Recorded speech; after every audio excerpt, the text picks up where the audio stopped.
important task tonight. You are going to be listening to the show and helping us figure out, making sure we understand the story and helping us understand what's going on with the next step. Can you tell them about the survey? Absolutely. So when you came in, you probably got a handout and a survey. If you didn't get a survey, don't worry. We also have a sign-up form where you can put your email address down. It will be sent to you. Because this is a new work, we need your feedback. And this survey is a really simple way to show what works, what doesn't, and what you think we might be able to change for the future. Great. So there is an intermission. So at intermission, you can even begin to fill out the survey. And you also are welcome to go ahead and put your name down on the email thing during the intermission. It'll be a quick intermission. And we have a lot of people to thank tonight. A lot of people are here who have donated their time, you especially. And thanks to Mr. Dotterman, who is here, who is music directing and is amazing. You may not know that this is a reading. This is sort of a work in progress. We have been here for only 3 days putting this together. Tuesday, Wednesday, Thursday, since Tuesday. This is our 4th day. Putting this together. And it is a great privilege to have these incredible student composers. I think it's amazing that we have Robert and Vivian and Jake and Gina in our community of artists. It's such an amazing thing and insanely rare that this would happen, that these two people would be here at the same time and that they can actually help each other out. And their work is so very different. And thanks to our other cast for being there for the other group of artists who are there, and we will see you all tomorrow night. We're super excited for you guys. Mm-hmm. Also, thanks to Mr. Adams, who's helped us out with tech stuff. Elizabeth Pavor is up there helping us out. Nate Gibson, you'll see we have some cameras here. So Nate Gibson is also helping videotape this evening for archival purposes, but also for college art supplements for some of the students who are participating. So thanks to him. Yay, Nate! And Ramsey and Ethan are also here helping, donating their time. Yay! Our actors have also been here all week donating their time. Thank you to them. Gina and Jake, thank you to you guys. It's a very scary and hard thing to put your work out here like this, and we are so grateful to them. It's a really cool thing for us to be able to do this. There is an intermission. I think that might be it. Oh, Gina's going to help us understand. You have a program in front of you with a synopsis, but Gina's going to help us understand where everything is on the stage so that you'll know a little bit more about what's going on in the show that you're about to see.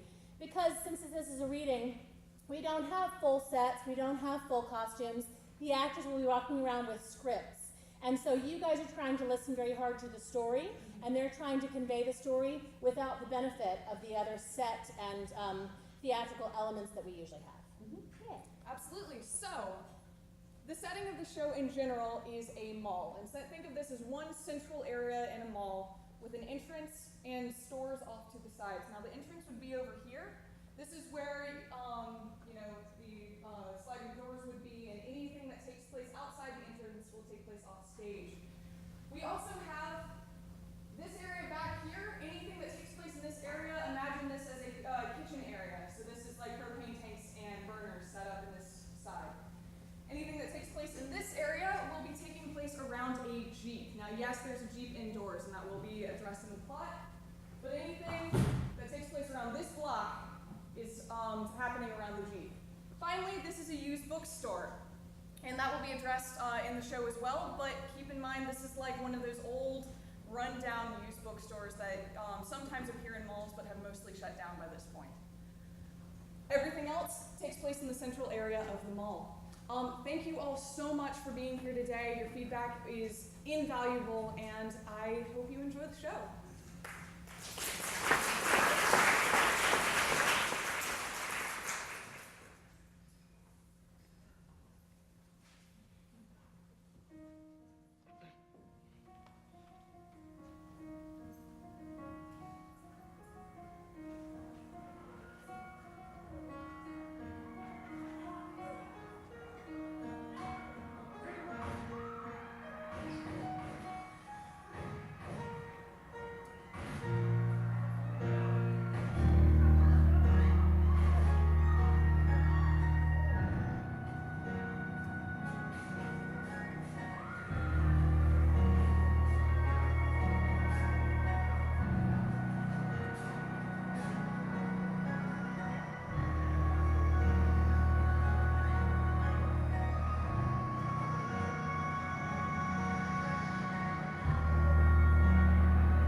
This is harder than I thought it would be. I'm gonna make this awkward before the first 30 seconds are out, I just know it. This whole public speaking thing has never really been my strong suit. But I guess sometimes we don't really have a choice in the matter. So we've all heard the stories. And I feel like that creates some unfortunate expectations. We all know the cliches. I've read every book on the subject, so I know it better than anyone. But this doesn't end with the army coming and chasing off all the monsters, or scientists magically making a cure. My point is, you're probably expecting a few things, and I could sit here and play trope bingo with you all day, but I won't. I will not shape my life to your expectations. For once, I'm going to be selfish. Because you know what? Screw you guys and screw your expectations. It's not about you, it's about me. And I've already eaten into a lot of my time trying to appease you like I always do. Damn it. Sorry. It's harder than it looks. Well, I guess we should start with the set. What you see behind me is Royal Point Mall, this crappy little shopping center located on the hill of East Harbor Station, and it is a piece of crap. It doesn't have a Starbucks or a movie theater or any of the normal draws, but it does share its land with one of those massive wholesale stores, so, it's got that going for it. Anyway, it is 9 on a Thursday night. Yes, that Thursday night. And the world just ended. To be more specific, the world ended 2 hours ago. Day 1. When everything went to hell, the last remaining late-night stragglers fled to Royal Point, dashing to their cars or into the streets in a desperate attempt to get to family and to safety. I like to think some of them made it.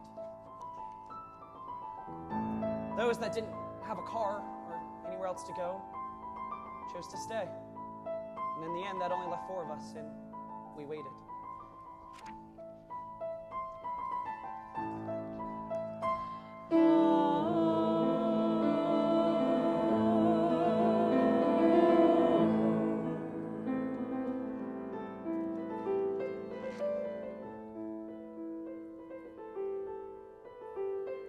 Can you repeat that one more time? Connections on the fritz. It's been over 2 hours, don't you think that it's... The cameras on the perimeter are only showing snow. My mom said she would be here.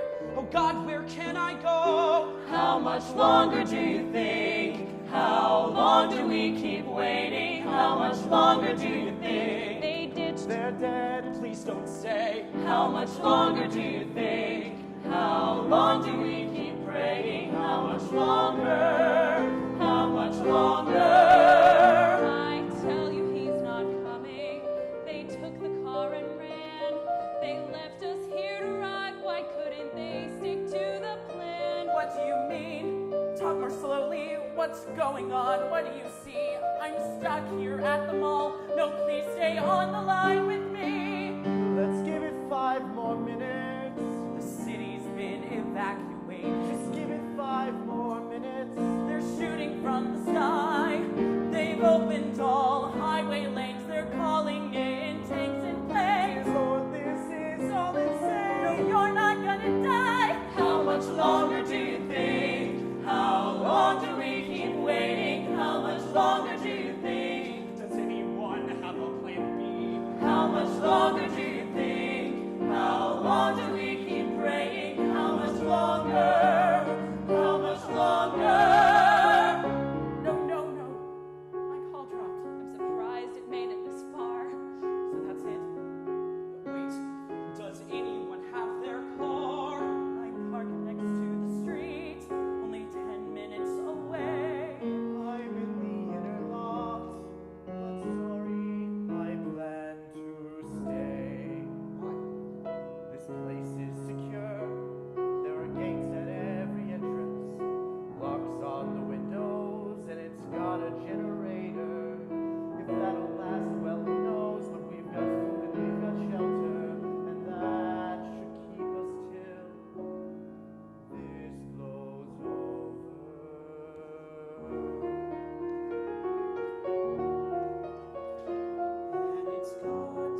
you do us all a favor? Don't indulge in these cliches. I'm just saying we wait for a night and a day.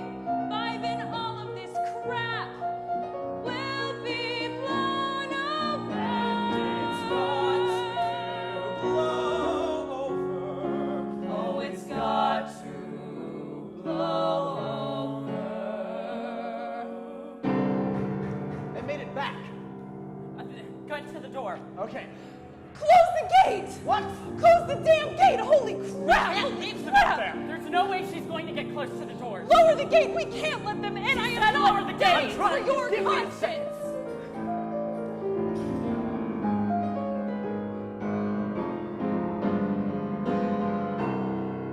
Jesus.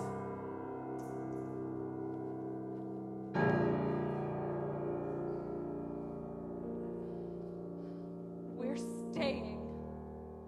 No one leaves. We are not trying that again. We'll have to leave eventually. I will not let those things in. Okay, there'll be other entrances. We should lock those down too. Okay. You take the left wing and I'll take the right. I'm coming with you. Fine. We'll need to take inventory. Figure out our resource list. It's gonna have to last. We won't get any more than this. But How much longer do we think? How long do we keep waiting? How much longer do you think?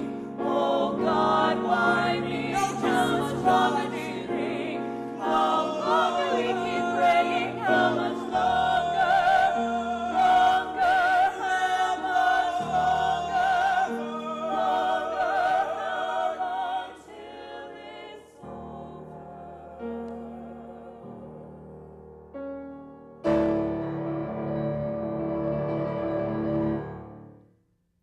Wonderful.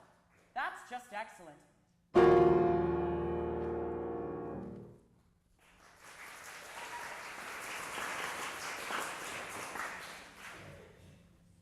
So, we waited.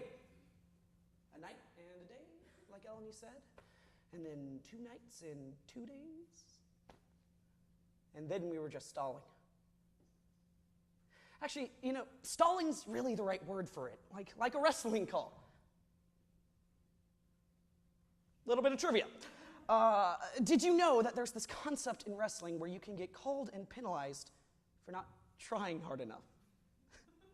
Really, if you're not trying to improve your position, working to get a pin, the ref can call you on it. I'm not sure if I agree with that completely. I mean, it's an interesting concept in its way, but it's tough.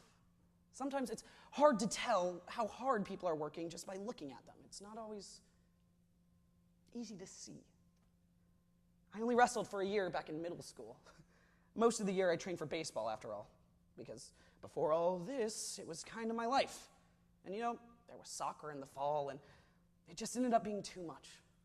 Well, at least that's what my mom would say. She worried that I'd blow myself out. She worried about a lot of things. I don't think she understood that I needed it. I needed too much on my plate. It kept me busy, it kept me clear, it kept me sharp, and it kept everything from blurring around the edges. Sorry, I had a point. Like I said, it's hard to tell when someone's stalling. It's a difficult call to make. Working through shock and grief is, it's work, just like it sounds. But eventually, a ref's got to make a call, and I'm a little biased. I needed something to do. So I started inventorying the mall because Royal Point's kind of enormous, and there was so much crap to take into account. And that got Mr. Roosevelt, Rose for short, out of it because he worked here as a security guard, and he knew it better than any of us. Actually, hold on for a minute. I introduced the mall, but not, the people living in it, which seems like an oversight on my part. All right. So, that over there is Rose, like I said. To his right, that's Ellanie. She's one of those people that... It's hard to describe her because no matter what I say, it's going to sound like an insult, and I do not mean it that way. She's kind of an underachiever and a total jerk. But I say it with love. And, she cusses like a sailor, which might be endearing to someone. And this guy over here is Flynn. He was a grad student with a fancy job all set up for him once he finished school. He had the start of a family and the start of a career all lined up, and I think he thinks he lost more than anyone. But who he used to be wasn't important. That's why I skipped over it. We were just people, and we were stuck. Well, not stuck. We weren't trapped. Rose had parked his car in the employee lot under the mall, so it made it through all right. There was also this Jeep, but it failed on us almost immediately, which was a shame. Still, we had a way to get to the drive-thru. That's what we called the big wholesale warehouse on Royal Point's grounds. And once we got there, we had dried goods and canned foods, bottled water, everything we could need. Flynn, Ellanie, and I tried to save some of the perishables, canning and drying what we could and disposing of the rest. And we made a bit of progress, but I wish we could say that it went really well. But going over to the drive-thru was scary. And a few of us were downright pissy. It could have gone better. But we had jobs, and we may not have ever stopped waiting, but we did stop stalling. Adam. Once we started working at things, more things piled up. I took on a lot. Adam. I needed to take on a lot. It kept me busy. It kept me sharp. Adam. But once I started, I earned a bit of a reputation. Adam, are you doing something? No, it's not important. No, really, it can wait. It's just... Hey, Adam. Adam. Do you have a moment? kid. I think Adam. that there's a problem with the roof. Adam. I thought Oh, it's just Adam. Adam. Adam We've boy. tapped most of our fuel reserves. We'll need to venture Fix out. How this. about it? I think Please, we'll just... Adam. Kid. Hey, we Oh, need Adam, a second God, pair it's of hands. broke We need again. someone who understands. I want I need the the screw, the building's creaking. Adam, dude, Man, we can you know clean that this for me, or you're are you busy, busy? but It's just we please, we need. we want, We'll make it up to you, we promise. promise. Can you fetch supplies? Can you stop the skies from falling? Adam. Requests coming in to fix and to treat, to act as a shoulder support tech and soldier intern. When will I learn? Pull me out, coach. Let me take a knee. 'Cause I keep on swinging. My shoulder is screaming. Call the pinch. Let me hit the bench. Because how can I say no? They look at me desperate, assuming I'll help without saying so. How can I say no? Adam, can you do me a favor? We worry about things running out. Do we still have water? Should we go and solder the doors closed and board the windows? And I'm manning bases. I'm doing my best. God, do I try? But things go awry. Runs get through. Whatever I do, how can I say no when things would get worse if I let even one thing go? How can I say no? The things pile up. I'm only one guy, and to say I'm on fumes is a downright lie. There's nothing left. My head's run dry. But no, how can I say no? These three are my team, and my team comes first, I know. So yes, of course I can fix it. But I appreciate everything you do now. Adam's trying to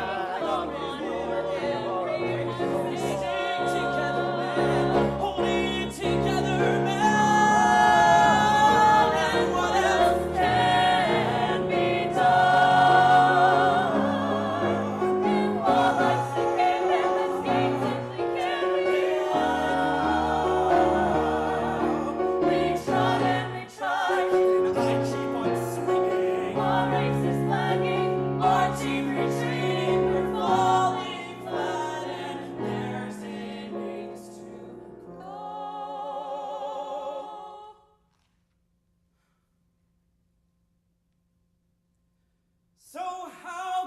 I say no.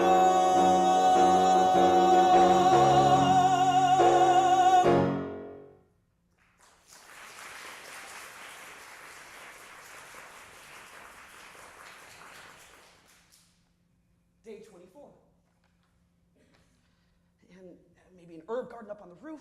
And something small and fiddly, but there's something in the jewelers. They did watch repair. I know. My watch is still there.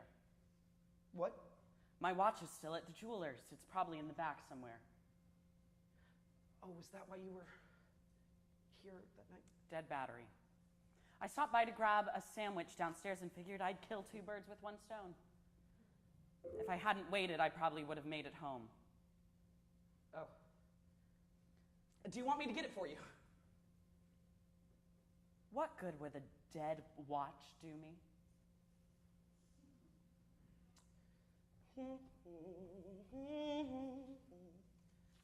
And will you stop that? Sure. Have you finished finding everything in your size on the bottom floor? I'd like to start clearing it all out, but I don't want to throw any clothes away that you might want. That doesn't have to get done today, does it? Well, Rose wanted to start moving in some supplies from the drive-thru. Adam, sit. Put your list away. No, I don't have time for this. Adam, do I look as busy as you? Relax. Do some yoga or something, and seriously, put your list away. Flynn has a way of prioritizing things that pisses me off. When he thinks something needs to get done, oh, it's gonna get done. And when he's working, everyone needs to be working. But when he thinks it's time to chill, oh, stuff happens when it happens. You can't work your life away, man. Pseudo-Taoist bull. Now that, okay, look, I bet he means well, but still bull. I'll go for a run later or something. Thanks for the advice. I probably should be trying harder to stay in shape. Adam, sit. Sit down. What? You're going to sit down for 5 minutes. Here, read. It's good. Flynn, I don't have time for this. We literally have nothing but time.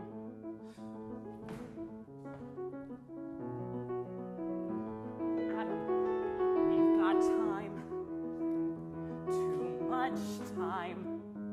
Time for prowling down the halls. Empty hours, repetition, and you circle gnawing at the walls. You think I'm doing what? Captive animals develop maladaptive repetitive behaviors, like nervous tics, often just to fill their time. Trained whales are known to grind their teeth down on poisonous walls when held in captivity. You think I'm an orca? I think you would do just about anything to earn your fish. I see you bending over backwards, you're so desperate to provide anything and everything we can't get from outside, and you're tired, we all see that, and thanks for all you've done, but this is not some competition, there are no more races to be won, and I know that you thrive on competition. That's not it, man. I just see the places things fall through. It's not meanness or ambition, just ingrained superstition that my teammates matter. So let me take care of you. Besides, what would I be competing over? There's nothing left. Well, honestly, what else are you good at? Do you have interests? Do you have hobbies? Who are you behind the coat? Coat? It's a jacket, a letter jacket. Never mind, I'll pretend that's a joke. Tell me what you do for fun, and don't you dare say sports. Though have you read The Natural? That sure would fit the core. It's just I'm not the bookish type. My mind's never worked that way. Well, you're just lacking practice. Have this all read by the end of the day. You must be kidding. You must be kidding.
In case you were wondering, this turned out to be pretty good.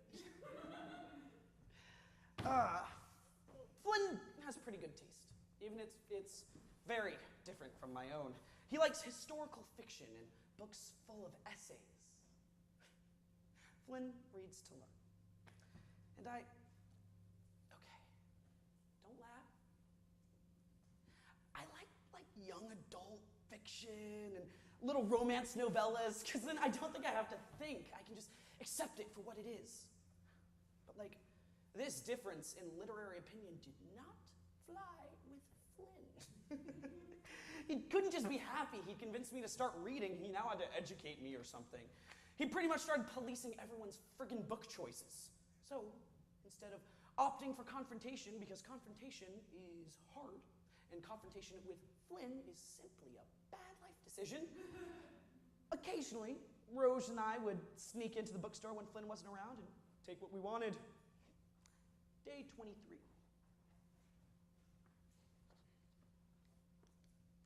Shh, he's gonna hear you.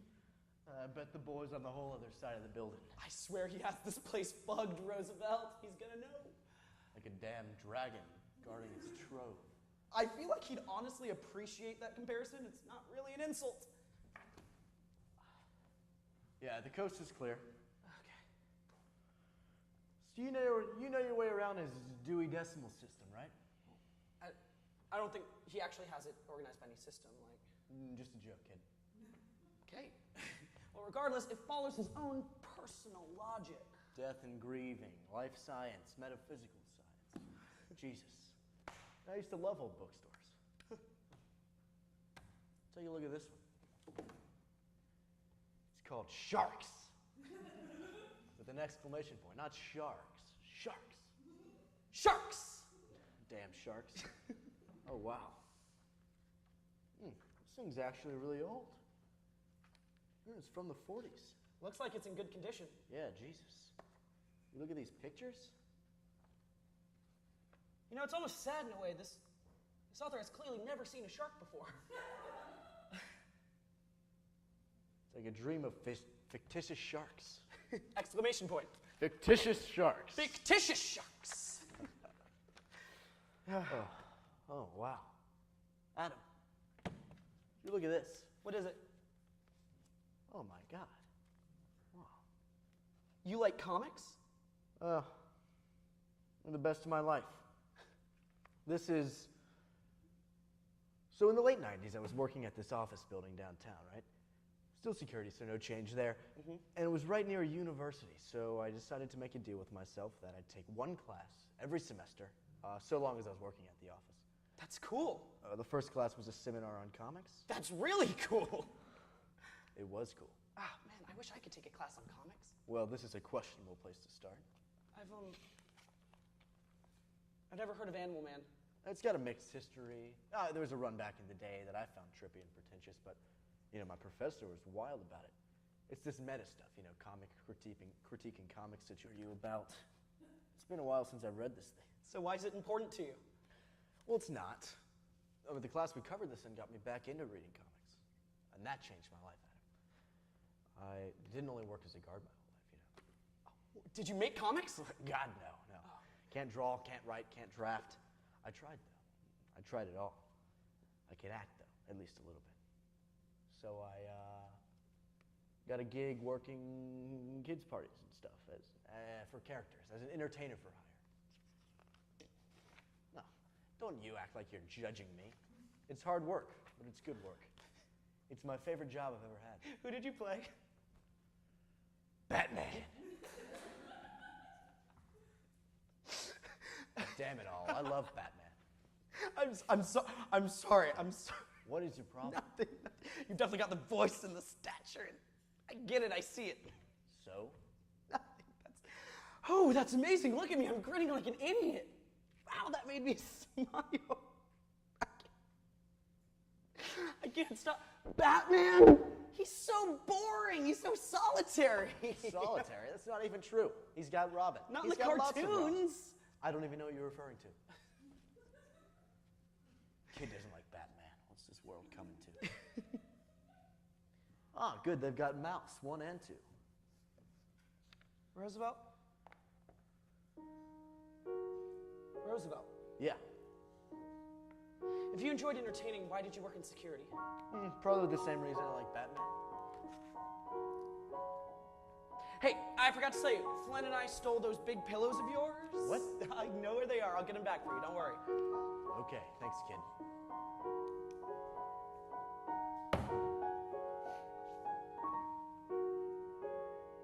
Security's cosmetic, a job to get me by, a costume to make me look much bigger than I am, something to show I'm in control of the path that my life's running, of the person I'm becoming, of my destiny.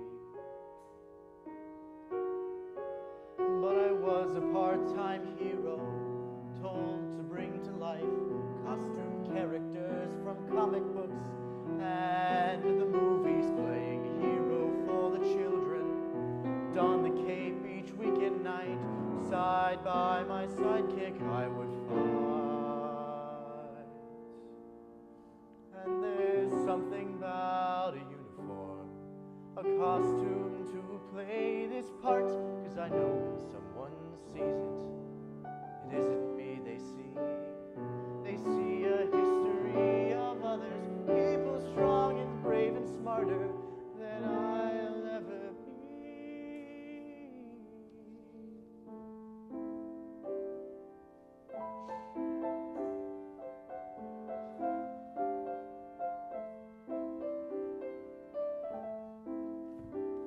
And I used to have a partner, and we'd work parties. He was the Robin to my Batman, literally.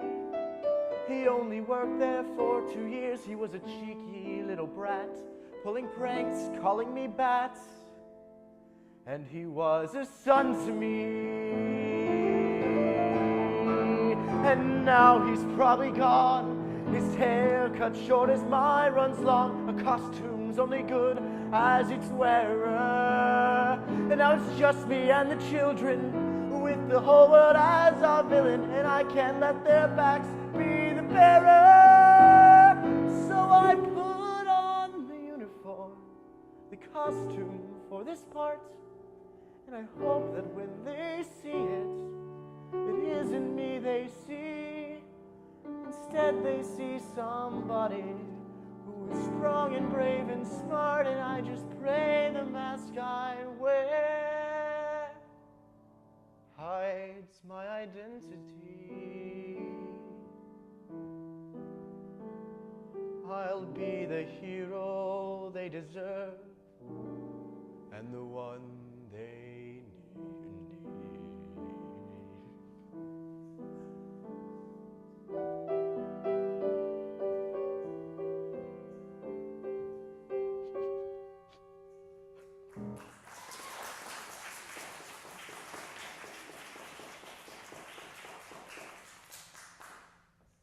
Animal Man, number 26. Rose later explained to me that it was the capstone of Grant Morrison's run with the series. Well, I don't know who that guy is. And I haven't read any of his other stuff, so can't really form an opinion on him. But that comic, it means the world to me. Don't worry, I'm not going to go into like a lit review or something. I know we have things going on, but permit me. So, the comic's about comics, right? It's all about how a writer, or really the creator of any kind, will always be less important than the story they tell. That a story, regardless of how few people are there to witness it, will outlive the person who told it. Long, long after the person is forgotten. The piece of art, or the written word that they created, can still inspire. The author uses this to mock his own achievements and devalue himself in the face of his work. I disagree with the author. I disagree with Rose. And I've read that comic so many times the pages wore thin. Day 35.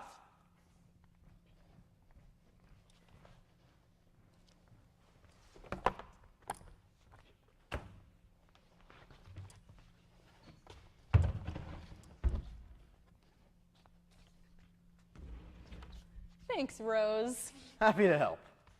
You know what you're doing with this? I'm sure Flynn's back from his grocery run. You could rope him in to help. Ha, can't. Not an option. But yeah, sure, I know what I'm doing. Well, good to hear. It'll be up and running in no time. Hell, I bet good money on it. You a gambling man? Not even a little. Well, then you'll have to take it as a promise. All right, girl. You don't need to make any promises or bets. If you say you can fix it, I trust you. But don't let Flynn get you up in knots, okay? He can be a real bastard sometimes. And you don't need that knocking up in your head. Yeah, sure. Anyway, I got this. Okay, crap. How do you open the front hood of a car? Yes, right. It's the drive belt. And what does a drive belt look like? Huh, Flynn? You tell me that. Jesus, Mary and Joseph. Fix the Jeep, Flynn says. Fix the Jeep and pull your weight. 'Cause I know how to fix the Jeep, Flynn says. Dick. Oh, and it's the drive belt, Flynn says. Tighten it and set it straight. So lift the gate and fix the Jeep, Flynn says. I don't know what a drive belt is, and looking at this thing right here, I'm guessing Flynn has never seen one either. 'Cause there's something here that gives, and there's something melted to the bow, and I don't recognize this thing either. Just kill me. 'Cause I'm struck by how freaking dumb this is. You know, I made it to the top 10 of my class. And now I think back on those years, back on my work, all that I've done, and I wonder at the things they say you must know to pass. And I'm struck by the things I remember, like how mitosis is the process by which cells can divide, and I can't think of anything in the whole world less freaking useful than that knowledge when I'm stuck in here and can't live outside. And I remember stupid, pointless things like converting to Kelvin. Oh, or that King Philip came over here for great sex. And foiling binomials means multiply first outside, inside, then last to determine x. God, who cares at all about x? And it's all meaningless. Those hundreds of thousands of hours did not get me to Princeton. And they will not fix this Jeep. I'm drained and I'm empty, book smart and brain dead. And I only studied enough to make myself feel deep. So fix the Jeep, Flynn says. Can I help? Adam questions. And no, I can do it, I say, and that's not helping. I know. Guess it's time for some new lessons. So suck it up and grab a wrench, because this time I'm learning my own way. We scrapping that thing? We need the space. His royal bag of dicks wants to get this thing up and running. Then fixed it's gonna be, I guess. Flynn has a way of getting what he wants. Not always. He drew the short straw today. Yeah, can't win them all, right? Guess not. Oh, right. I wanted to say thanks for making breakfast this morning. I always make breakfast, and besides, I volunteered. Yeah, well, I volunteered to fix the damn Jeep, so my point is, I don't think I ever bothered to acknowledge that. So, there it is. Oh, acknowledgement acknowledged. You're kind of a brat, you know that, right? Pancakes are my favorite, in case you were wondering. It's Flynn's, too. He said something about it, I think. I'll keep that in mind. And good to know. So, do we know what's wrong with it? Nope. Why don't you give it a look over? I mean, I don't know anything about It would mean a lot to me. I would really appreciate your help. Please, Adam? Really, Al? Oh, come on. If I'm going to be chewed out by Flynn, I'm throwing you under the bus, too. Or, well, the Jeep, I guess. Head up. Fix the Jeep, you say. Fix the Jeep. think I do that every day. Which is why you will What? fix the Jeep. No! I say, should have given me a wider berth. $10 words won't work on me today. Adam, please help a girl out here, because I just don't know where to start. What makes you think that I know more than you? There's lots of things you know about. You cook, you clean, you're decent smart. You're laying it on a bit thick. You think? I do. And infuriatingly, I think it's working. Yes! Let's take a look, but the only thing I've ever tried to fix was a broken pipe. The whole kitchen was flooded. Mom, help me fix it. Ellanie, I blow at this. I'm not the fixing type. And can I ask what's wrong with Mr. Rose's Prius? Don't know, Rose said that we should just get this running too. Man, I wish we had some kind of A guide. video tutorial. Yes. Anything to show us what to do. You know, I bet Flynn's sitting on a book on this. Yeah. He's giving me required reading. Need to finish this week. Oh, Maybe you should go and ask him. no thanks, I'll take my chances. But without any info, we can't locate this leak. Yes, we've got to find that leak. So can you What? just pass me? Oh, right. Sorry about You're that. fine, but tell me, looking at this now, does this seem slack to you? Yeah, and hey, this dark burnt looking part I think can be scraped away. Oh, wait! God. It's only dirt! Drive me or the dirt. Oh, can you hold this in place? Yes, There, right. perfect stay. Fix the Jeep, Flynn says. Soon he'll have to change his tune. With your help, we'll show him what you say. Let's fix the Jeep. I say. It may take all afternoon, and maybe tomorrow. That's okay. We'll need water, dish soap. Pass that wrench, we'll fix this disarray. Yeah. We'll fix this our own way.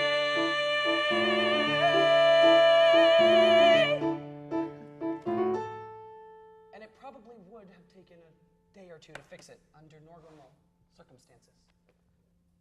But our situation wasn't normal.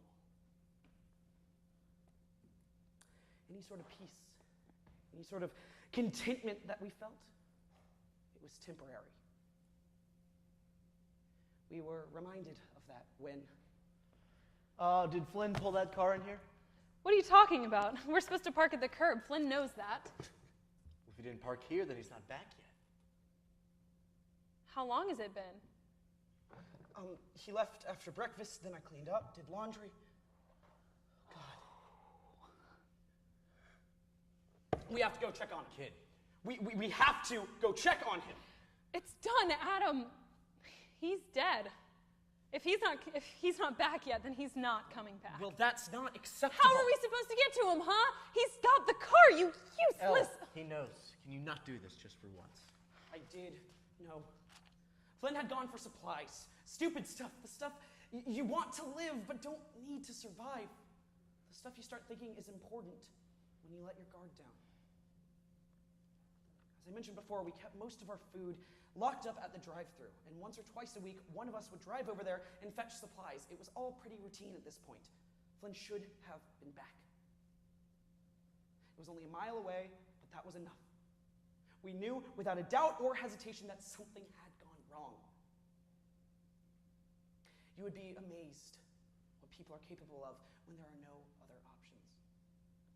2 hours, a strained shoulder and a mildly crushed foot, and, wouldn't you know it, a tightened drive belt later, the Jeep at least ran. You want me to ride shotgun? No, if he wants to kill himself, just let him, but I'm not letting you get Elle. dragged into this. It's fine.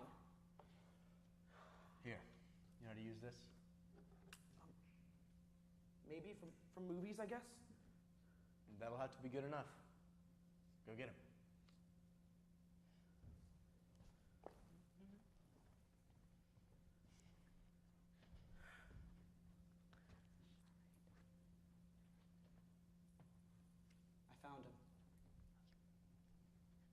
He was folded up in the dry swell of the loading bay, sheltered from what could have gotten him, but down nonetheless.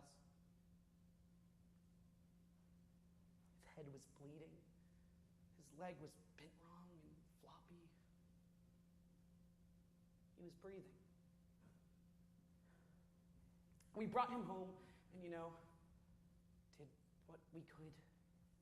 Most I knew about injuries and the like I learned from my school's physical trainer, and that was just stuff like when to use ice and when to use heat.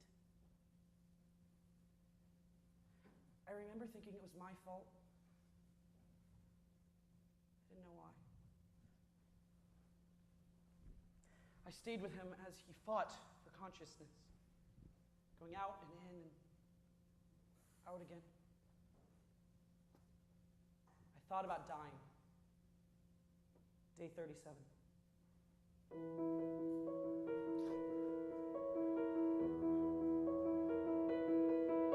And all at once, like something beginning, I'm here in this moment. Oh, where am I? Where am I?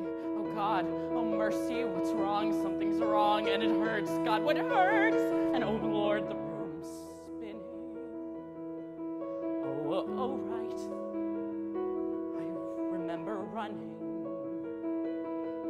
for my life, running down the hall, and there was daylight, and something was coming.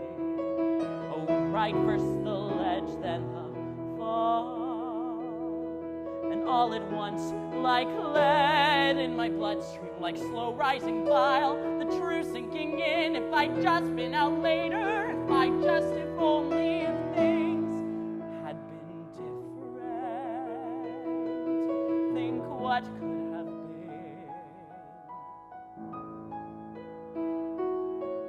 I went out for supplies, but none were important, and I could have died for dry pancake mix and soap, and oh, if even a second's too long, then no kind of planning can show me what's wrong. Then that's it, I'm dead, and I'm already gone. So yes, it's the ankle that's broken. I guess it broke when I fell. Let me assess. My head's busted open. Am I concussed? It's too soon to tell. If I'd fallen harder, if I'd hesitated, if I had turned left at the end of the aisle. But how did I make it? I can't remember. The distance between here and there is a mile.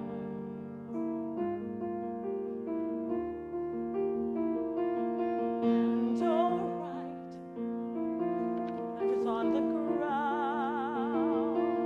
until twilight, awaiting the end, and then bright lights and the sound of the engine. His face white, he grabbed me, and then, and all at once, a molded and broken in a loading bay. And what was the point in risking your life? But he did it, he found me somehow, some way.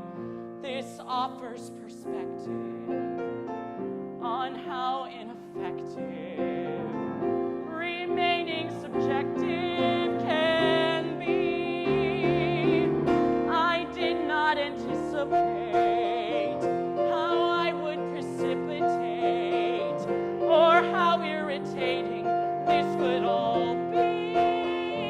And all at once, I'm stilled, and I'm angry, regretful, and joyous, and afraid. And I owe you so much for your reckless rescue, a debt far greater than the flesh that I paid. So yes, fine, in this I hold value, yours, mine, a contract of sorts. There's a fine line between death and contentment. With this, you've locked me on course.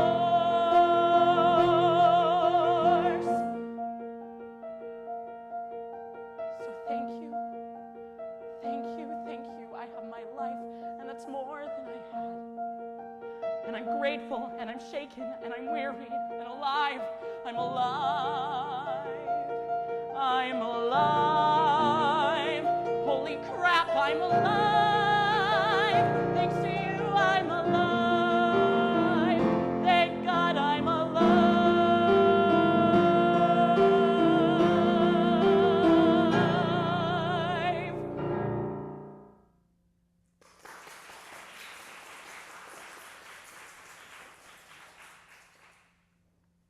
By the time I'd woken up, he was back asleep.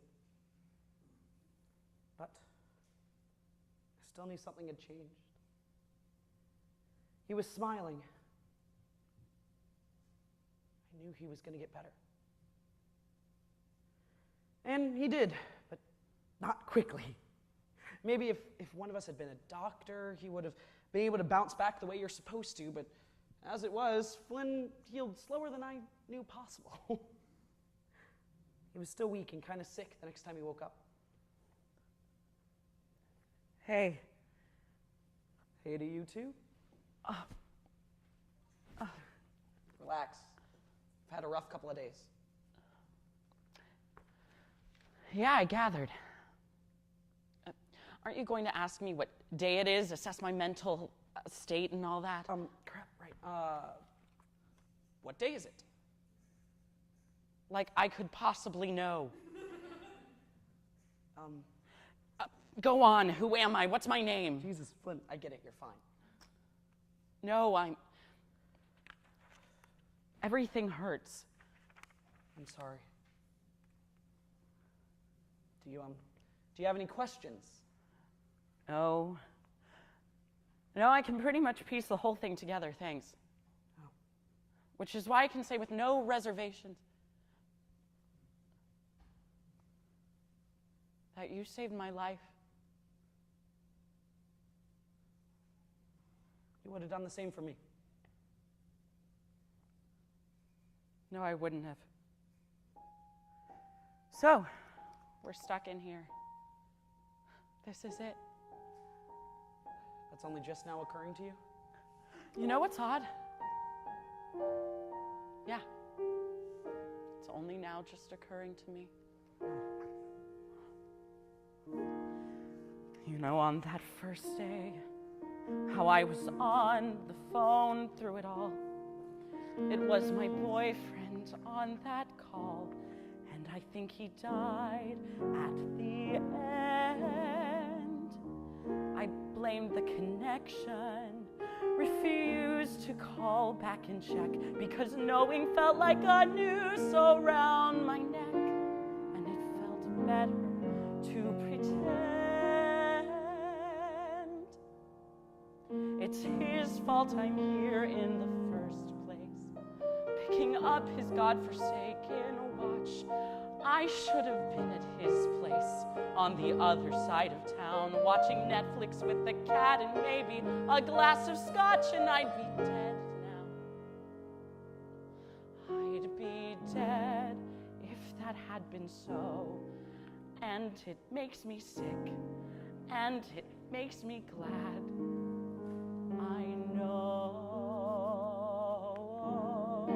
So I admit to myself that he died without me, and I admit to myself we might be all that remains. There aren't choices or options or things we control except ourselves and this place and this time that remains.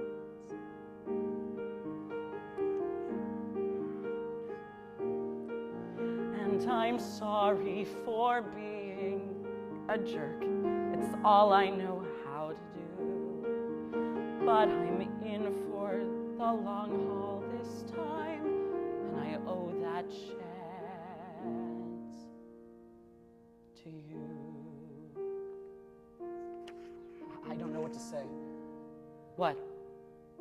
A little too much honesty for your taste? You're right, you are a jerk. And you're welcome, I guess. And I'm sorry. I'd sort of put a lot of that together, but I'd never heard you mention your ex before. How long were you two together for? Close to 4 years. Really? That's not what I expected. I can't really picture you in a relationship. I can't really picture myself out of one. I haven't been single in, oh God, since sophomore year of high school. You must have had a bad breakup somewhere. Yes, but my relationships overlapped a bit. That hasn't happened in a while, though. Can I ask? I'd be disappointed if you didn't. High school sweetheart. You know how these things go. Or, well, maybe you don't. My ex and I ended up going to separate schools, and the whole long-distance thing didn't work out the way we had hoped it would. I don't like texting. She didn't like the way her voice sounded on the phone or something ridiculous. Regardless, it didn't work. I met someone else. You forgot to let your girlfriend know. Well, yes, that's one way of putting it. So what was he like? I don't see how that is relevant. Okay. I don't think I realized you were bi. It never came up. It's not like there are a surplus of options to choose from. Don't look at me like that. I'm just saying. I guess. Is he up? Oh, Flynn. You brought breakfast! It's just oatmeal. I can handle this much. You accomplishing basic human tasks, the world must be ending. I will punch you in your busted little head and watch you scream, little man. Please, try me. Oh, he's bedridden. Come on. He started it. I didn't even say anything to him. Oh, get that dumb grin off your face. You two can play nice for breakfast. And Flynn, what did you say like 1 minute ago? That doesn't have to extend to her, does it? What's that about me? Don't know, I wasn't the one with the big moment of self-reflection, so you tell me. Fine. So, food. At the risk of sounding ungrateful, I don't think I can eat. Well, more for Adam and me. You should drink some water at least. I'm a bit surprised Rose isn't here mother henning. He's just pouting. Leave him. Besides, we're not going to stop everything just because you went and broke yourself. I wasn't suggesting that. Should I go and talk with him? That wouldn't be worth the effort. He needs to deal with this on his own time. Don't get me wrong, I know Rose and I are in the same boat, but he's going to have to get over it. Get over what? If it had been up to me, you'd be dead. I said we should forget about you, and Rose took my side. Oh. What? No witty comeback? No. Not about this. I would have done the same thing. Funny how that doesn't make me feel any better. He would have come with me if I'd asked. But he didn't because I asked. Flynn. Yes. God, never mind. It doesn't even matter.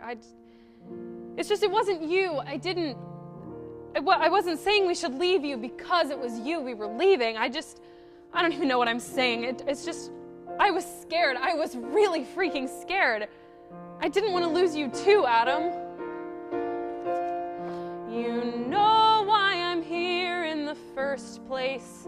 It's because I got ditched by my friends. When the call came, they split this place. Took the car before I made it down. I saw them driving off, but if they had waited, then I would be dead now. I'd be dead if that had been so. That's why when you left, I was scared to death. But even so, I admit to myself Flynn would have died without you. And I admit to myself my fear almost cost a life. We have choices and options and things we control, and hesitation can kill just as sure as a knife.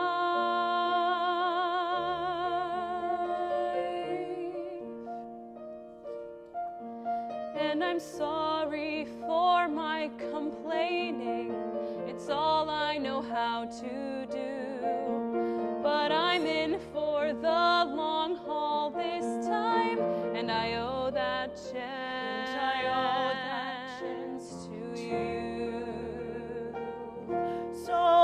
I give in and I give up. I will take charge and take control. I'll take a step backward and let the dice roll. I admit to myself that I'm just part of a whole. I admit to myself, I admit to myself. So I admit to myself that we're all that is left, and I admit to myself that we're all that we've got. There aren't choices or options and things we control. And we've got our lives. And I'm sorry for fighting, For waiting. It's all I know how to do. But I'm in for the long haul this time, and I owe that chance to you.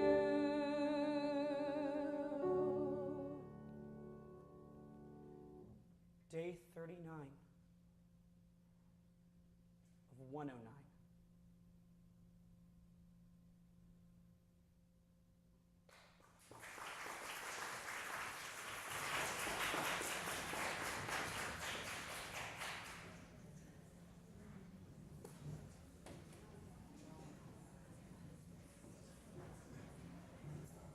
Getting hurt was a real turning point for us, I think. You know that saying, what doesn't kill you makes you stronger? Well, sometimes. Miraculously, it's true. I think when the full horror of reality comes up to you and looks you dead in the eye, when it's no longer a monster hiding under your bed, I think there can only be two results. And one of them is the stuff from the saying. Some people rise to the challenges. They get thrown into pond scum and they grow gills. Do you get what I'm saying? When things get really, really bad, some people simply adjust. They become so much more than they were because they have to be, because the world demanded it, because there was no other choice. Except there is another choice. Not really a choice. Exactly, it's just that not all people grow in the right ways.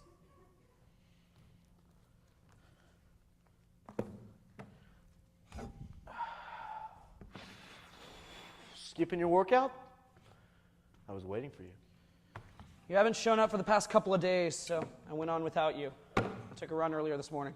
Awful early for a run. The sun's barely in the sky. I was up. That's fine, I guess. So you're mad at me then? I'm not mad, Rose. Go on, out with it.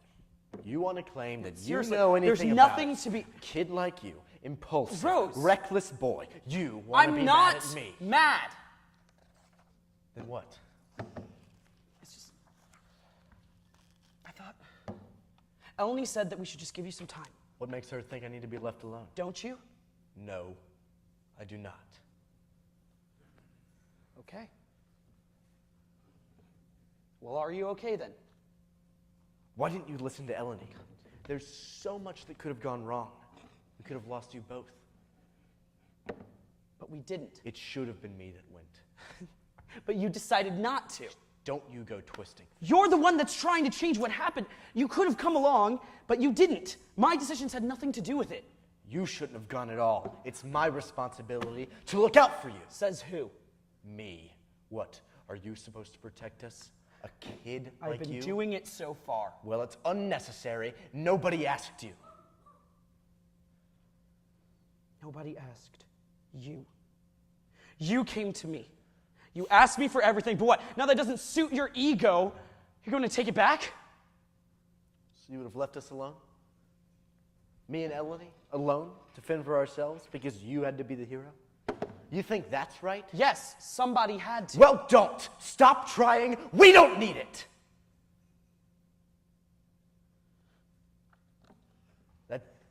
I didn't mean it the way it sounded.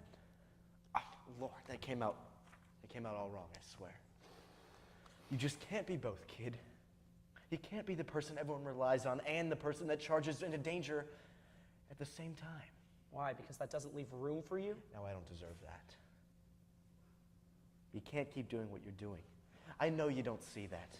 And those schools, they teach you that you have to be everything. But it isn't possible.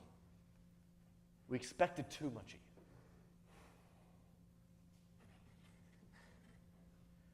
I can handle it. And you're cooking breakfast too? Christ. I like making breakfast. Well, you shouldn't. You shouldn't be doing any of this. Give me that. Rose, but... Go on. I'll call for you when you're done.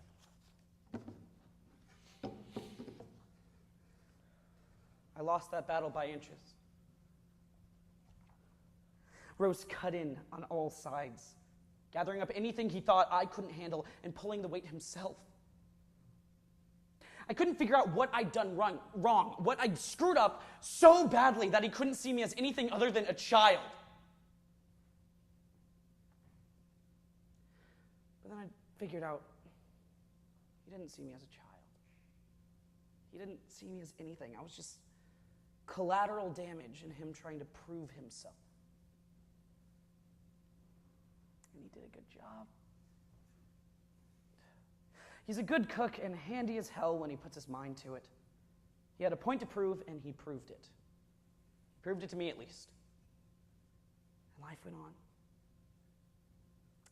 I felt aimless, uncertain of what to do now that I had time on my hands again, but at the very least, I had a promise to keep. That was something.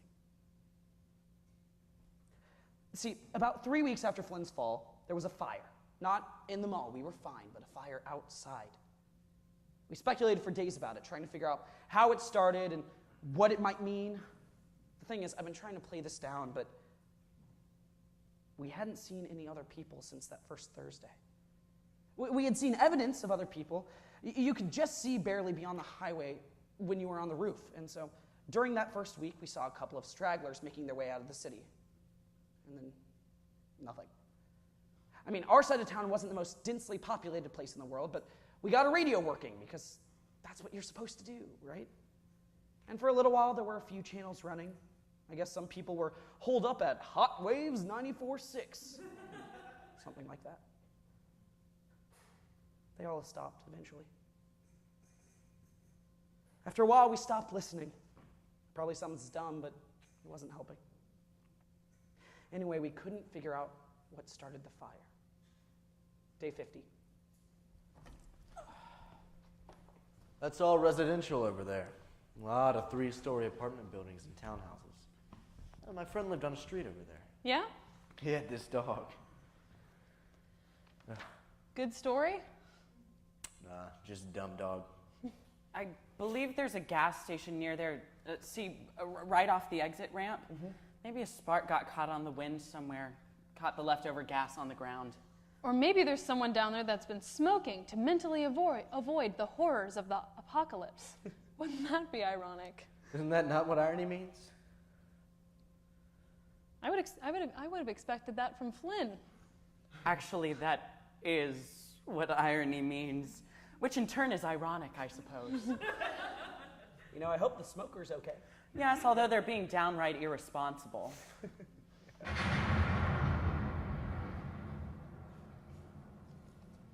That'll have been the gas station. Jesus. Wow. That can't get here, can it? It's unlikely. We're surrounded by parking lot and at the top of a hill. We should keep a watch over it, though. Everyone, I'm going to be making dinner tonight. Flynn, would you like to help? That rather sounds like I don't have a choice. Oh, come on. I think there's a few boxes of powdered mashed potatoes downstairs.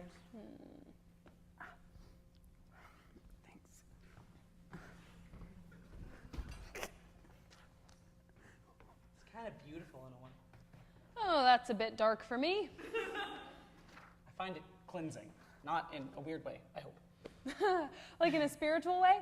In a literal way, actually. Who knows what nastiness has built up down there.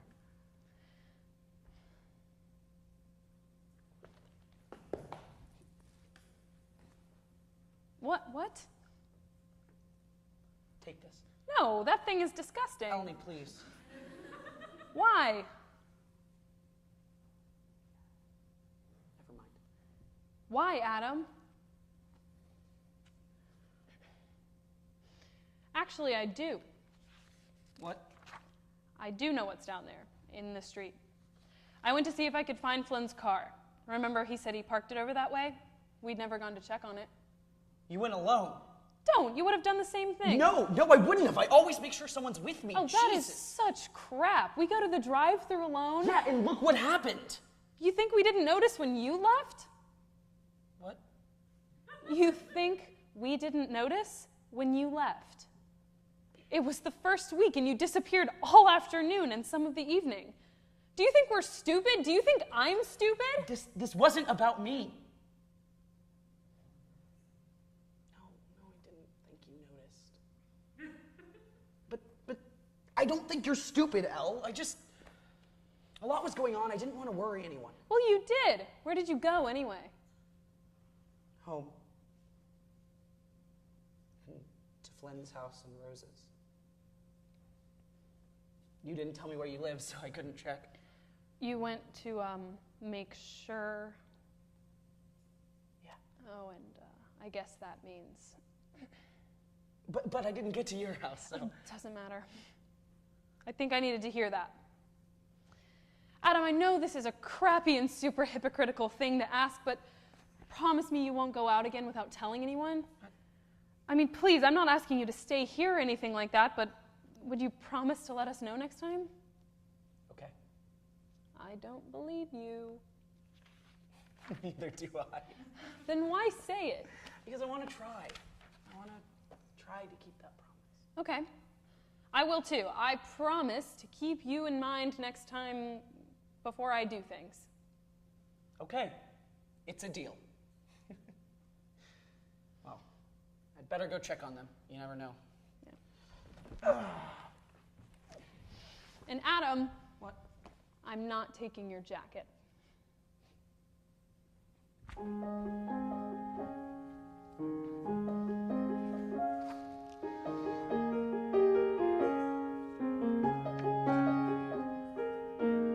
Promises are cheap, they're just 2 penny words, and buxom faith to help us sleep.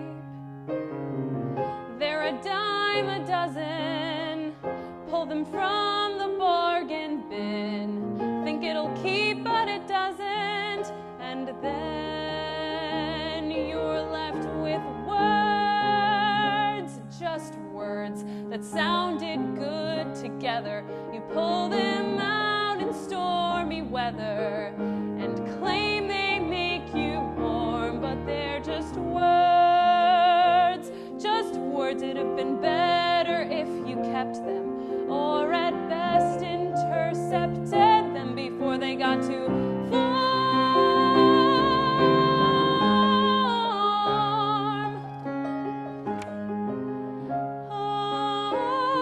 A promise made to yourself can hold you up by the bootstraps, but a promise made by someone else sits like pitch in your gut.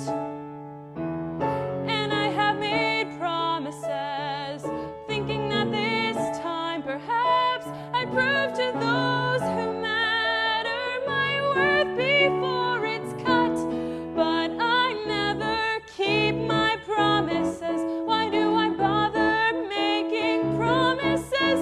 And why do I believe you when you say I promise you? Because no good can come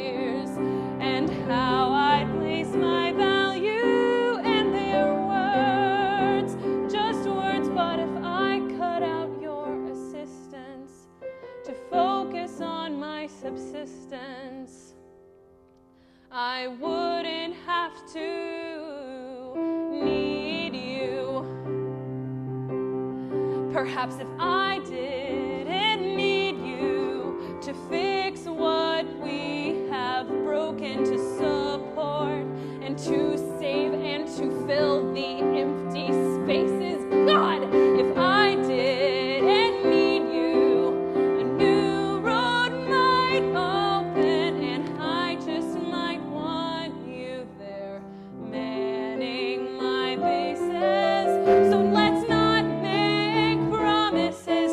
Don't bother making promises. Instead, wait for the day I say I no longer need you. Because no good can come from promises. And here I can promise this: I am a better person because what I learned from you. That's not a promise, it's just true.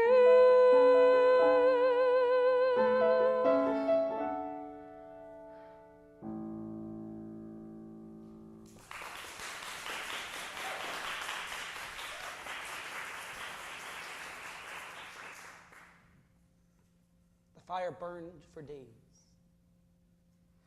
It jumped the highway, catching on the local river park and making its way towards the city center. It spread and spread, and it was probably the best thing that ever happened to us. It cleaned the area out and left us with clean, bright charcoal and embers. And we breathed a big sigh of relief once the smoke cleared. I felt safe, like the worst had passed.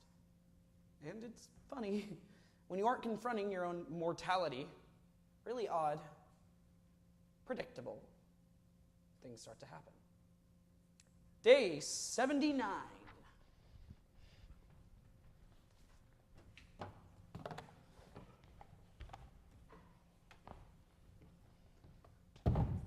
Hey. Hey, where's Adam? Leave him be, Flynn. He's probably up on the roof or something. Oh, right, his little herb garden thing. It's a garden in name only, but yeah. Do you need him right now? Because if not, just leave him alone. In the sake of honesty, I don't really like leaving him to his own devices. Jesus, Flynn, what the actual hell? I don't, and I notice you don't either. Though, if you're doing it unintentionally, I'm all kinds of concerned. I'm trying my best to cut him a break. I'm trying. And how's that been working out? He's an odd duck, isn't he? Yeah. I think That there's something wrong? With him, I mean, yeah, I think so too. Oh, that's not what I wanted to hear. Well, I'm sorry for not perfectly matching your expectations. You should work on that. What do you think is up? Honestly, I think he's depressed. Yeah, well, we're all depressed. What else is new? That's not what I meant, but fine. You think we burned him out? Yeah, and unsurprisingly, you disagree. Not necessarily. I don't think anyone should have to fill the shoes we gave him, but I don't think we're the problem. You never think you're the problem. I rarely am. That's sarcasm, right? Well, when I'm the problem, I'm a problem in a big way, I'll admit. Flynn, you are literally always the problem. And you are figuratively always the worst. You're a jerk. I'll readily admit to that. Well, it's still true. And you're super pretentious. Are you... You're actually trying to pick a fight with me. Why? Because this is weird. You, me, being civil. I don't think this counts as civility. Flynn. Fine. I'm going to the roof. At least Adam appreciates my company. Only because he doesn't realize you're flirting with him. I am not flirting with him. Oh, you flirt as a defense mechanism. Then I'm flirting with you. Yes, you are. Well, that at least is purely accidental. Oh, really? Yes. Yes, really. So with him, it's not accidental. That's what I implied. I'm not going to bite. Oh, yeah, you are. I will not stoop to your level. Flynn, you can't freaking help yourself. And you're so much better, right? Oh, Adam, can you fix this for me? Oh, the roof's leaking. Can you get up on that ladder for me? You know how much I like to watch you climb. Okay, look, You're so smart. You're so competent. Oh, do all my work for me, Adam. It's not like you have enough to do. Oh, shut up! You can dish it, but you can't take it. You don't have to warn me off. You aren't wrong. He's too young for me and probably isn't interested besides. Just leave it. Have you noticed how we always end up fighting? You started it, deliberately. I know. Sorry. Why? I said I wouldn't bite, and that wasn't called for. I've been trying, but you make me revert. You bring out the worst in me. Yeah, that's mutual, I think. Do you think we're capable of calling a truce? It's worth a try. Yeah, truce. I'm not saying that there's not a problem. It's just we can't do this. Flynn, I agreed. Truce. It's not like we don't have time to work through this. So what now? No idea. Ladders? Really? That was a real event that actually happened last week. Oh. Right, well, there was a leak, in case you were wondering. The ladder was too short. I couldn't reach. Well, it seems I judged prematurely then. Yeah, you did.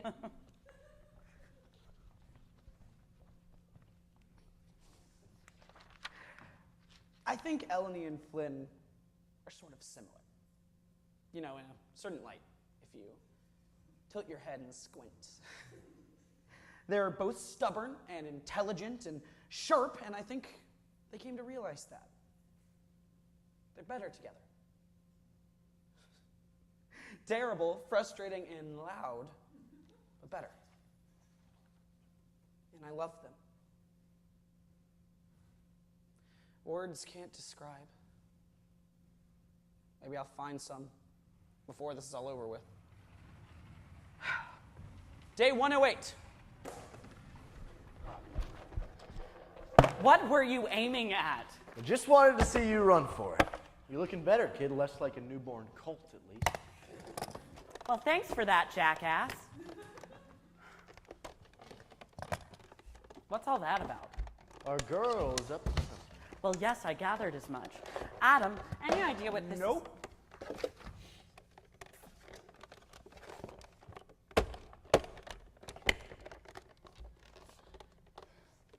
What are you doing to the Jeep? Sit the hell down and shut up, Watson. If you come near this, you're going to take credit for it or something. Well, that would be petty. It's almost done, so buzz off. You guys are like vultures.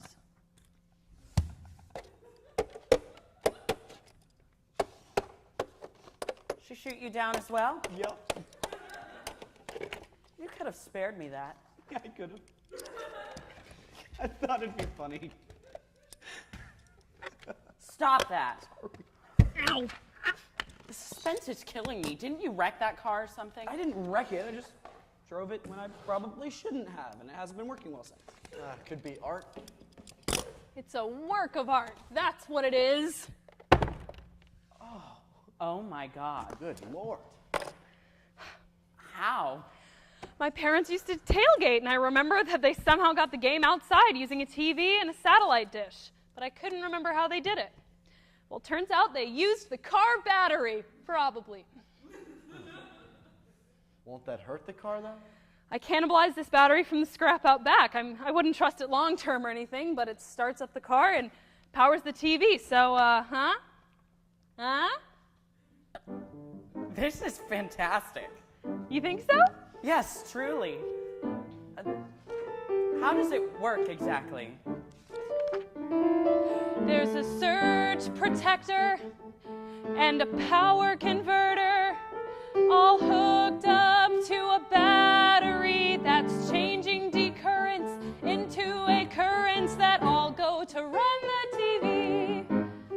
It will last a couple of hours, and there's spares out back when it dies.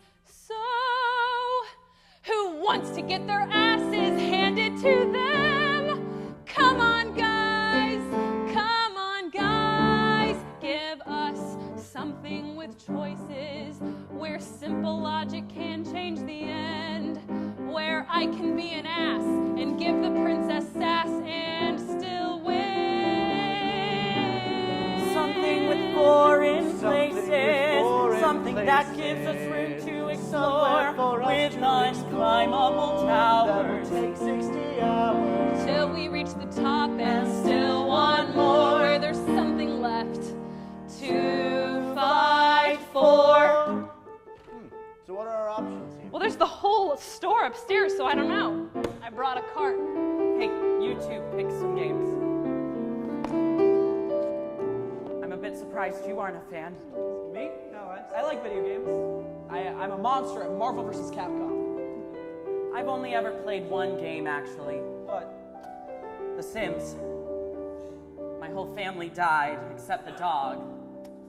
I couldn't evict it. It was terrible. I never got around to playing this game. I had it sitting on my TV stand at home, still wrapped in plastic. Damn it, I'm so excited. Adam, Yeah? if there was something wrong, Hey, I'm really glad you and Ellanie are starting to get along. we fight. I don't think that counts. But you're happy. Relatively. Not at this particular moment. Why does it matter? Because it does. I just wanted to make sure.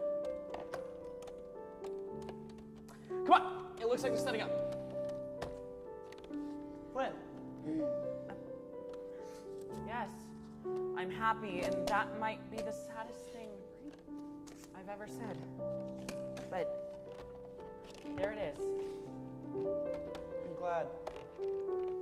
And look, I can run again and mostly pull my weight, so you don't have to work so hard. I haven't We don't been. have anything that needs you right now. I'm so not it's- doing. Do you understand me? Yes, I understand.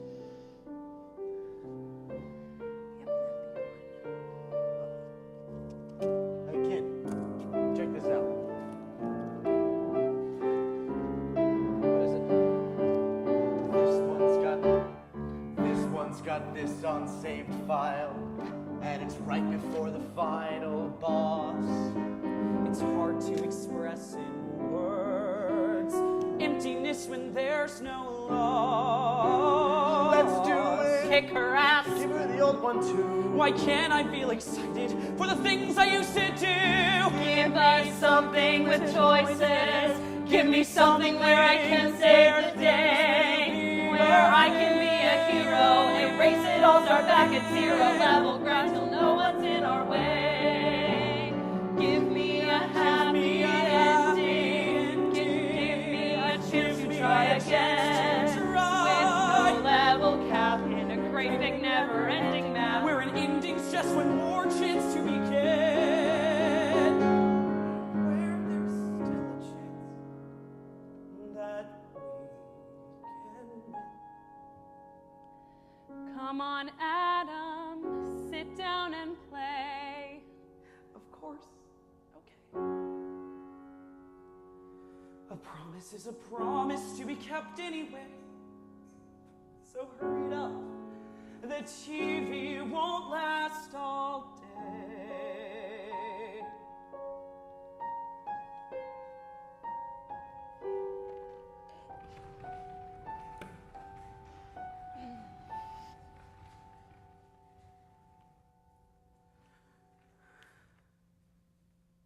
That was a good day.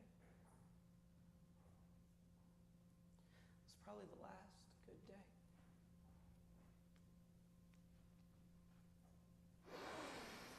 This got here faster than I thought it would. God, it was way faster when I was living it. You know that saying, every ending is a new beginning? Well, it's a lie. At least for us it was. For us, every beginning was a new ending. Every time one door opened, another door closed.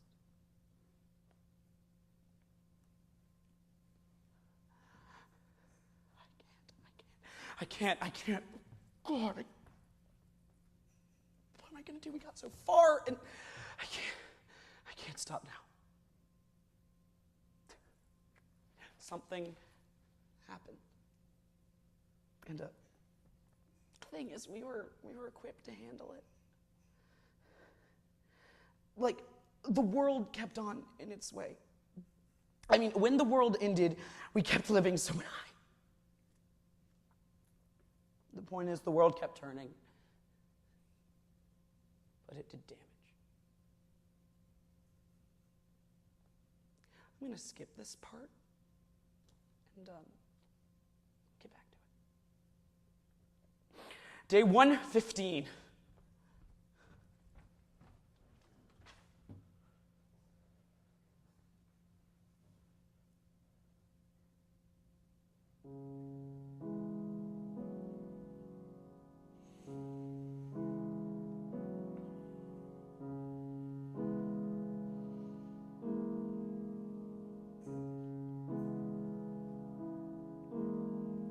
Off it went, a single gunshot in the last hours of the night.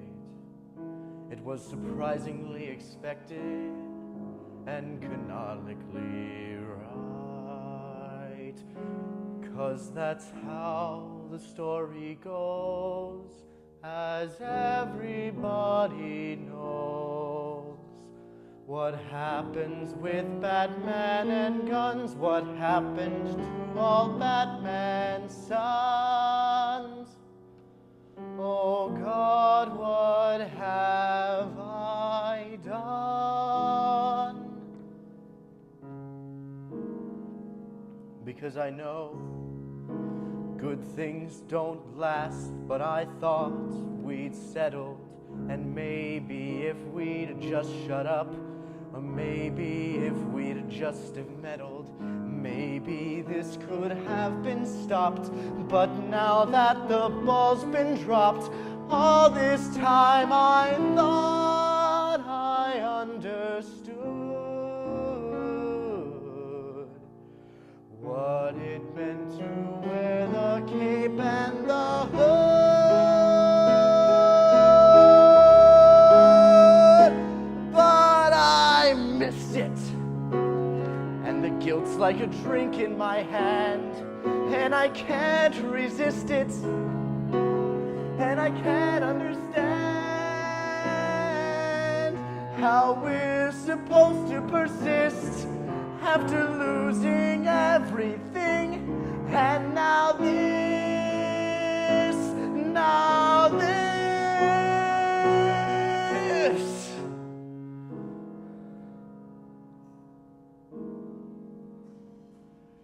And yes, I know I'd said I'd take their troubles in hand, but I did nothing and gave less, just followed orders as command, trying to ignore the cost. But look now, everything's lost, and I'm left wishing I could take my share, and wondering how any of this is fair. And now I think of superheroes out saving the day, fighting monsters that can't be defeated, demons we can't see. But when they're done averting trouble, the rest of us are left with rubble, with no storms to weather, with no sense of closure, with just this forever, nothing ever blows over. And I missed it, and the guilt's like an edge in my mind, and I can't resist it, but I have to find a way to still persist after losing everything. And now this,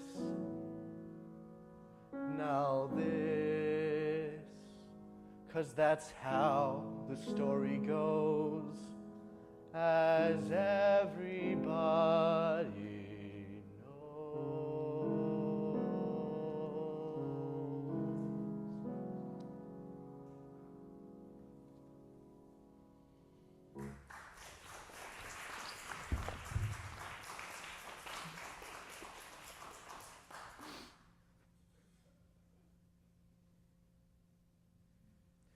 I know, I said the world kept turning. And it did. It really did. I swear, because it had to. But if this were a book, that day and that gunshot would have been the last page. And I would have hated that. I would have griped to Flynn about it, and he'd say something like, "Not all endings are happy, Adam," or "Start being realistic." But joke's on him, right? Because time goes on, and time goes fast. And sometimes you hit the future while you're looking in the past. And as I learned from Flynn, people do eventually heal. It may be slow, it may be horrible, and sometimes you don't heal back quite the way you were. But unless what doesn't kill you does, in fact, kill you in the end, you may not end up stronger, but you end up alive. Day 242.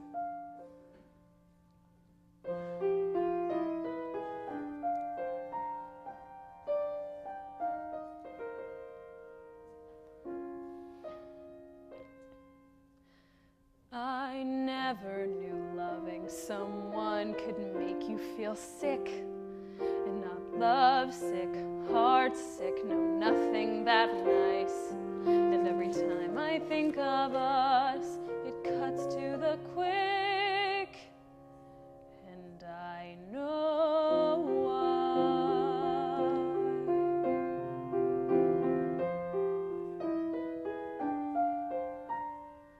It's not about balanced needs, it's quite the reverse.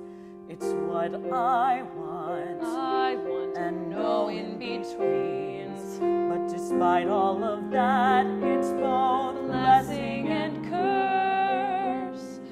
And I know why. Because I love him. I love her. I love him, it's true. Like scavengers love carrion. Like disease loves heat. And I'm scared 'cause I love him like dying things do.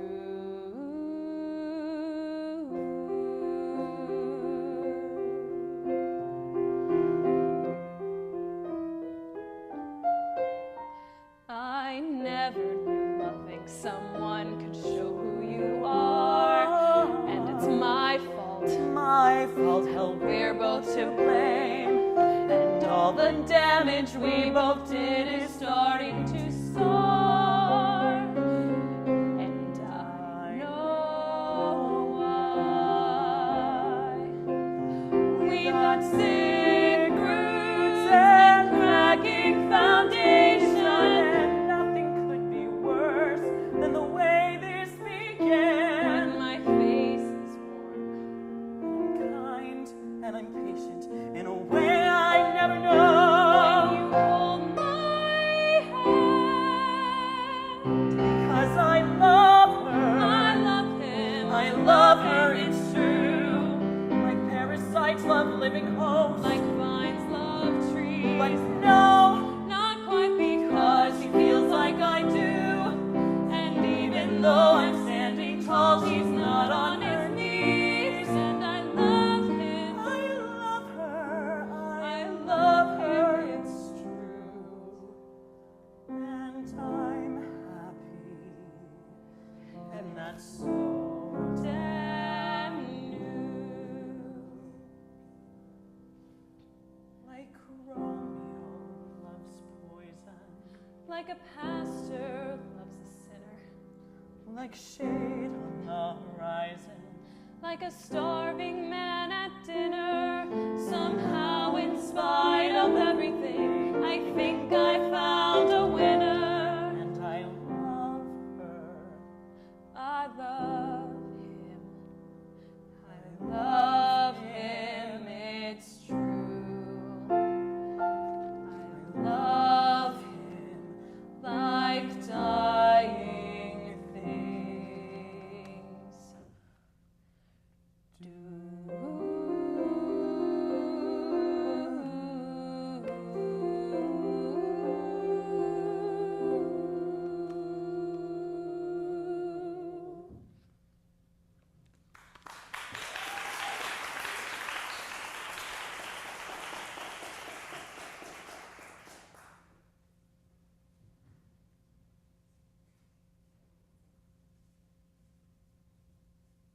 okay?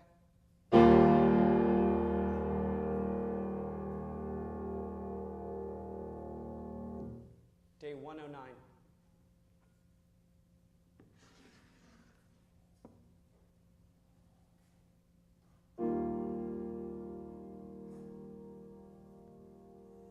I didn't sleep last night, and it feels like I haven't slept in weeks, and I can't seem to find the words can be both understood and heard, even though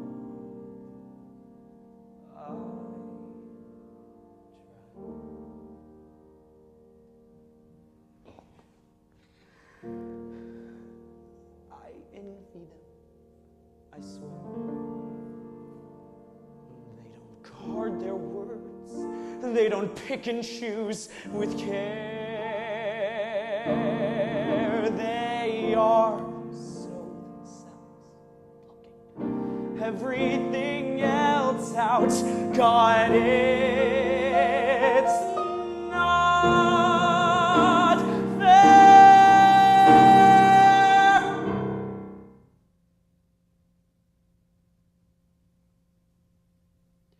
They've rearranged themselves, pruning off the pieces to be better and stronger, fit to survive. But I've also lost pieces, and I've killed the things that were keeping me alive. And I'm bending, and day by day I'm ending with time laid out for miles, breaking more at the pride in our face and his love of this whole stupid place and their smiles. And I'm tired of fighting my monsters when real ones exist. And I'm frightened of the parts of myself that I know won't be missed. And I'm shaking. My resolve is quaking, holding out each day and pulling away. And I'm terrified of the very idea of conceding this match. But what can be done? From the start there have been holes that could not be patched. So I quit it.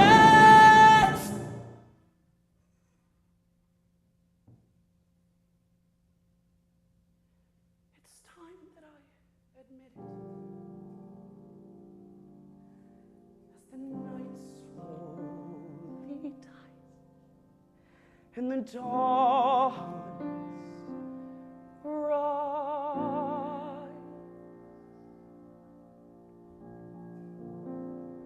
I didn't sleep last night,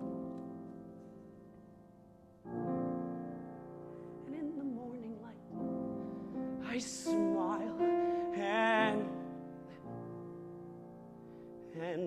let the breakfast bells ring. This one last thing I can give.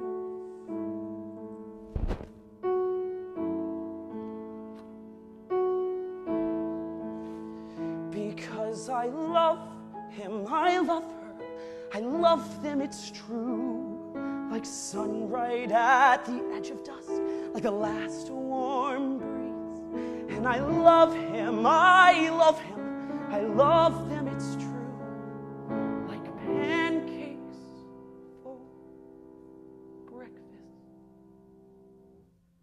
Like the last thing he sees. Like broken cars, like paperbacks, like justice, like disease. I love them, it's true. I love them like dying things.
quiet day.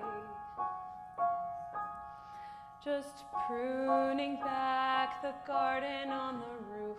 It's wild and it's useless, not a veggie in sight. But I know that you like it, so I'm doing this for you. And it's better than watching paint peel right. Did I tell you that I'm teaching Flynn to dance just like you taught me? Remember the time in the kitchen 7 months ago, and it was 7 a.m. and you were cooking breakfast, humming out loud 2 songs no one could hear, and I laughed, and we laughed, and I realized I was near. We learned the steps while cooking breakfast, twirling me as it threatened to burn. There wasn't music or rhythm or need, but I learned. Would you look at that? I learned.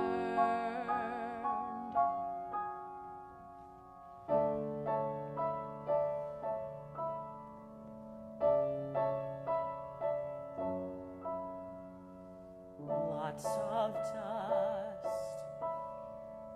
Look how it gathers, no matter how I fight it off. Yes, even my old favorites have dust on the spine. Like this one. I meant to recommend this to you, but you know some stories work better out loud. I find. Remember that time we read that series just to pass time. Remember we started part 1, though we were missing pieces. It was 7 books long, and we only had just the beginning volumes 1, 2, and 4. So when we got to the missing parts, we kept on pretending there was more. Or like how time moved, and the same day repeated over again, and then we doubled around. So the story fit tight. I think I'm for a version to the one that was technically right. I think I'll read this out loud for everyone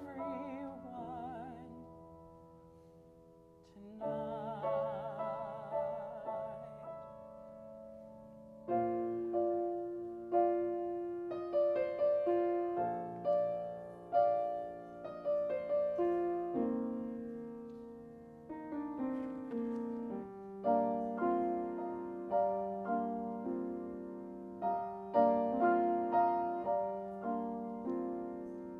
Last night I climbed up to the roof. You know, I don't like it up there. But then I saw the view, and it was like I could finally breathe. And then I thought of you, and then time stilled for a while. There was a peace to things that a moment brings, and I thought at least we mattered for a while. Do you remember? Yes, I remember.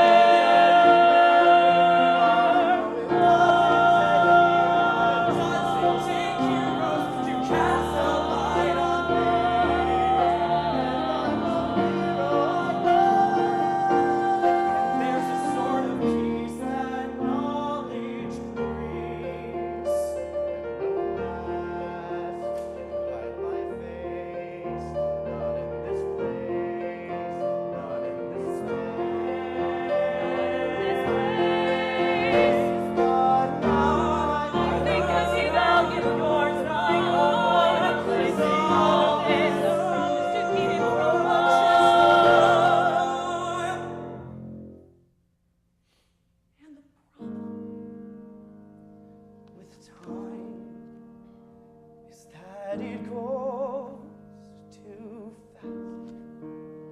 And no matter how much you have, the past is still past.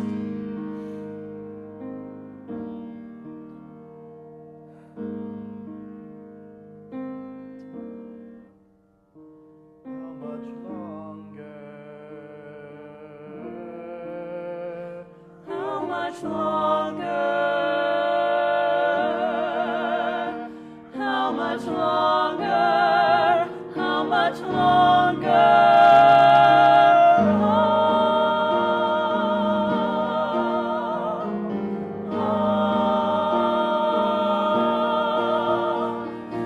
Look how it lingers, how long it can last. But it's got Madam, can you do me a favor and not drive? And I hope when they see faces me, they see so very Yes, fine. This I see the door's mine. A bunch of resorts coming for the all this time because I am a better person. Because what I learned from you with my consistency disease, and now we're falling on. Yes, let's go to somewhere with foreign places. Something that gives us from foreign. We're supposed to resist after losing everything, but it's nothing.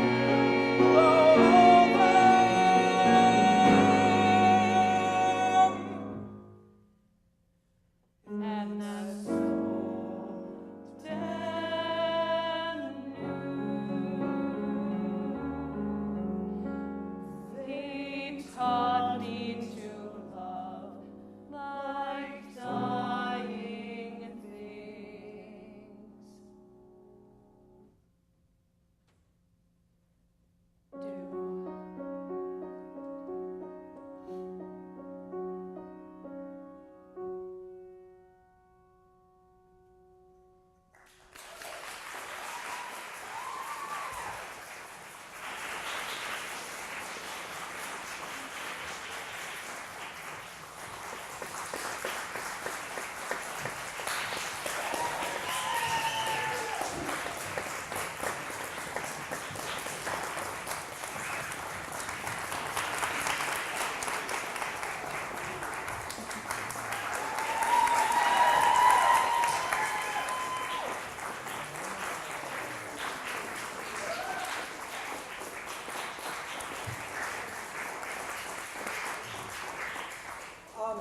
Very quickly before you guys head out, thank you all so much for attending this. It's a really special thing for Gina and I.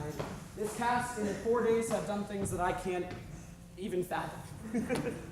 And so really thank you all for coming out there. There's a few people that we really, really want to thank. So I think my dearest mother, Carol Smith, has prizes for people. And I'm not going to do the whole call up, but basically, Mr. Donovan, thank you so much. Kate Morgens, who directed this amazing thing and gave us the opportunity to do this, she's amazing. Nathaniel, I know you're hiding away, but thank you for recording this video for us to use in the future. Brian, who does not actually go to Westminster, who's a day before the show, ladies and gentlemen. Barely knew of the existence of this a week ago. So, who am I missing? I'm missing someone.